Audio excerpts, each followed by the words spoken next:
بسم اللہ الرحمن الرحیم۔ السلام علیکم ورحمۃ اللہ وبرکاتہ۔ اردو چینل کے ناظرین کو خوش آمدید کہتا ہوں۔ P T A Pakistan telecommunication authority کی جانب سے جو ڈیڈ لائن 20 اکتوبر 2018 دی گئی تھی، اس میں غیر معینہ مدت تک تصحیح کر دی گئی ہے۔ بہت سے دوست پریشان تھے اس سے متعلق کہ پتہ نہیں کیا ہوگا، کون سی ڈیوائس اب کام کریں گی، کون سی بند ہو جائیں گی۔ تو اس سے متعلق نیوز اپڈیٹ آپ لوگوں کے ساتھ شیئر کر رہا ہوں۔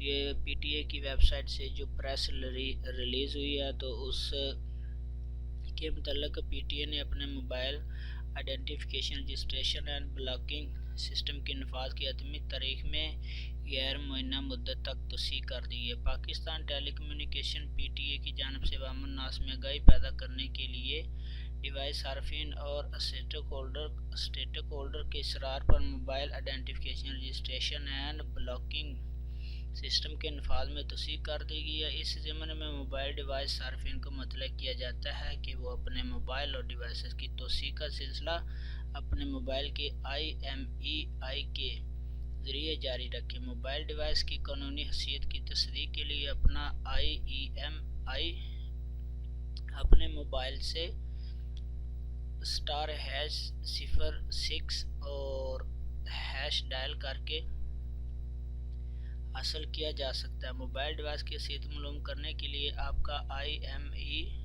آئی نمبر 848 پر ایس ایم ایس کر کے بھی یا ویب سائٹ www.dirbs.pta.gov.p پر بھی رجوع کریں۔ یہ DIRBS سسٹم جو ہے گوگل پلے سے بھی ڈاؤن لوڈ کیا جا سکتا ہے۔ واضح رہے کہ ٹیلی کمیونیکیشن پالیسی 2015 کے مطابق پی ٹی اے نے عوام الناس کی سہولت کے لیے mobile identification registration and blocking system متعارف کرایا تھا۔ یہ نظام پاکستان نیٹ ورک پر قانونی طور پر موبائل ڈیوائسز کے آلات کو نہ صرف یقینی بنائے گا بلکہ اس صارفین کو معیاری سروس فراہم کرے گا۔